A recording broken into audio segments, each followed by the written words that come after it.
Today is all about showing how wine appears to change in the air. And the trick really here is that the wine doesn't change at all, but you do. If you taste a glass of wine immediately after takeoff on a Los Angeles flight and then taste the same wine from a fresh bottle shortly before landing, 10.5, 11 hours later, there's a big difference in terms of the way you respond to it. We'd like to show you the wines here in a normal environment, and then we'd like to show you the same wines up at 30,000 feet and see what differences there are. If you understand how the wines are affected or appear to be affected, then you can take that into consideration.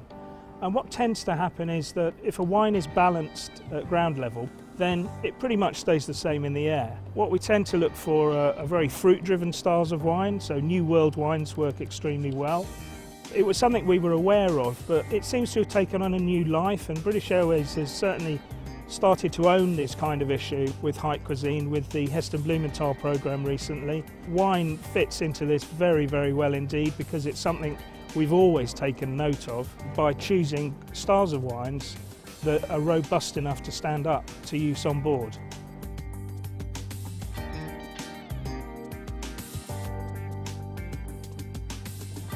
It's gone really well, and there's some distinct patterns emerging, and here we are 5 hours into the flight when all the effects of pressurisation and all the different distractions that you're going to get in an aircraft environment are playing their full part. I found myself quite liking, I'm not a Sauvignon Blanc fan, I prefer Chardonnay, and I thought the Sauvignon Blanc fared really well, high altitude, and I thought the Argentinian Malbec was superb, ground level and in the air.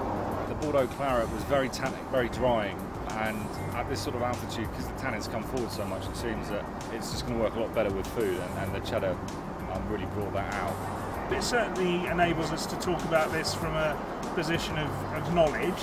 We've actually come up here and done this, and not just done it on our own, we've done it with independent journalists.